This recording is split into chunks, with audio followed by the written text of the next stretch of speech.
আসসালামু আলাইকুম ভিউয়ার্স, আশা করছি সবাই ভালো আছেন। গত ভিডিওতে আমি ফুলের কিছু অংশ আপনাদের সঙ্গে শেয়ার করেছিলাম। আজকে আবারও হাজির হয়েছি বাকি অংশটুকু নিয়ে। তো আমি প্রথমে লাল কালারের বন্ডুল সুতা দিয়ে 3টি ক্রস সেলাই করে নিয়েছি। 3টি ক্রস সেলাই কমপ্লিট হয়ে যাওয়ার পরে ডান সাইড থেকে 2টি ক্রস সেলাই করার পরে এক ঘর ফাঁকা রেখে আরো 2টি ক্রস সেলাই করে নিয়েছি।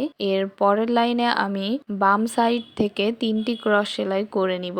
এই ক্রস সেলাইগুলো কিন্তু খুবই সহজ। আমি খুবই সহজভাবে আপনাদেরকে দেখানোর চেষ্টা করছি।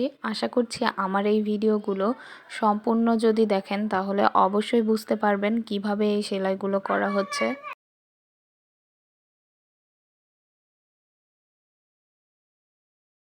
তো এখানে আমি 3টি ক্রস সেলাই করে নিচ্ছি। 3টি ক্রস সেলাই কমপ্লিট হয়ে যাওয়ার পরে পরের লাইনে আমি 5টি ক্রস সেলাই করে নিব।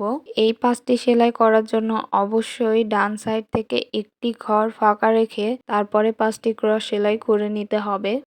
এখানে 5টি ক্রস সেলাই কমপ্লিট হয়ে যাওয়ার পরে নিচের দিকে আমি একটি ক্রস সেলাই দিয়ে নিব। নিচের দিকের এই ক্রস সেলাইটি চাইলে আপনারা প্রথমেও দিয়ে নিতে পারেন। তো আমি এই 5টি ক্রস সেলাই কমপ্লিট হয়ে যাওয়ার পরেই করে নিলাম একটি ক্রস সেলাই।